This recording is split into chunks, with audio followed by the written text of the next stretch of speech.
So I'd first like to say thank you guys for having this event and including me in it. I think this historic event is such a neat thing.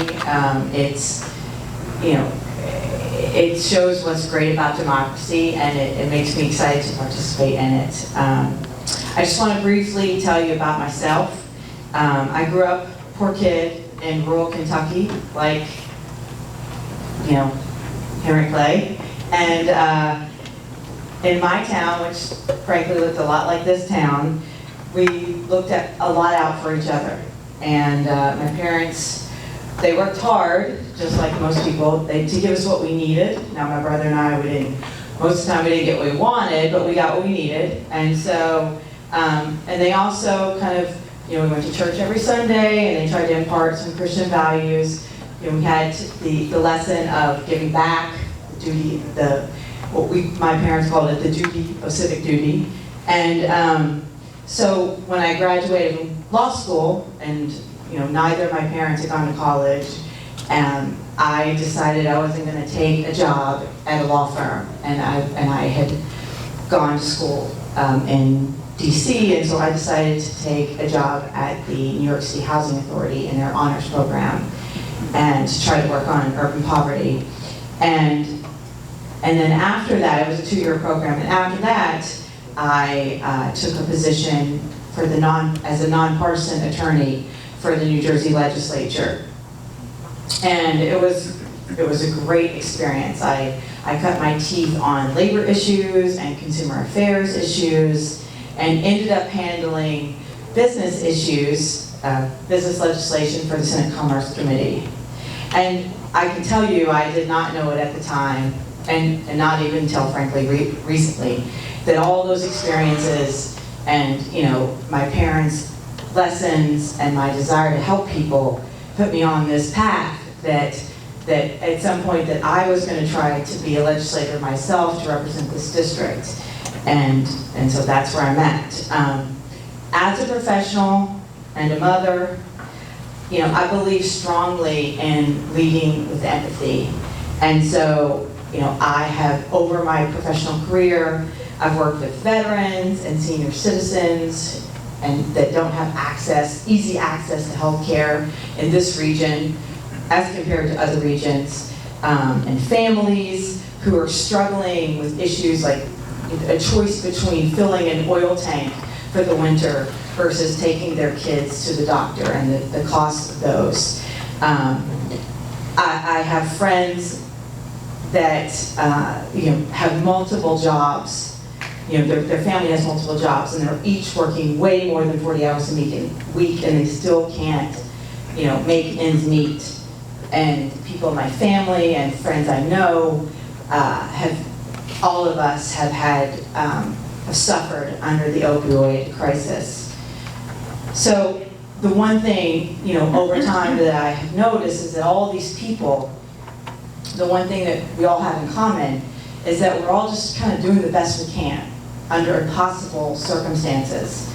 And so I think that, you know, kind of learning about their problems and trying to learn from their struggles has helped me to better understand the nature of service and how I want to try to meet the needs of others.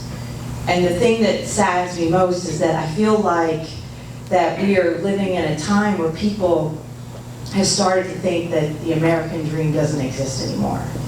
And that's just a horrible thing. So the one thing I will say that's true is that we are living in a time with seriously complicated, I mean, crazy complicated and deep-rooted problems, and you know, we can't blow them off and pretend like they don't exist.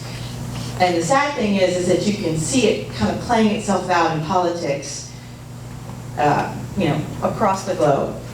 So instead of focusing on finding a solution, you know, we see people focusing on name-calling and blame-laying and condemning another party. And I want you to know that this is an intentional act because it wants to distract us. The point is to distract us from the serious problems that we have. And they are serious. And the reason is that people don't know how to solve them. and they don't have people that are there ready to fight for solutions. And we've got to stop falling for the distraction of the game. So instead of hurling insults at individuals and parties, we need to focus on the fact that there are a lot of people in this district and across the state and country that are struggling.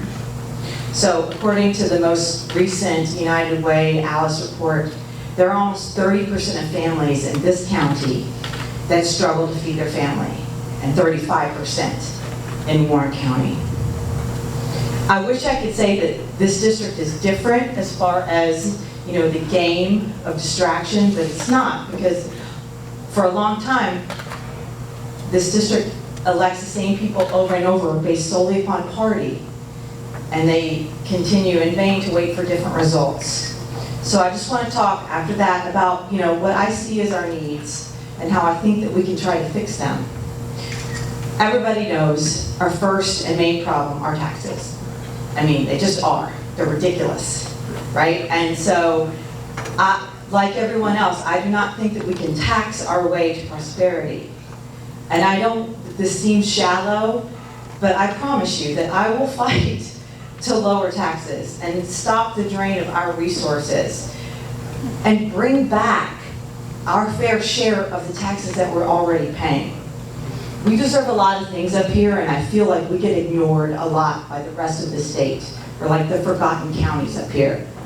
But what we deserve fully funded, functioning schools. We deserve well-maintained roadways. We deserve lower taxes, but we definitely deserve to get what we pay for. And so I hope that you will consider thinking about these things and that you will consider making a change. I appreciate your vote this November 5th. Thank you.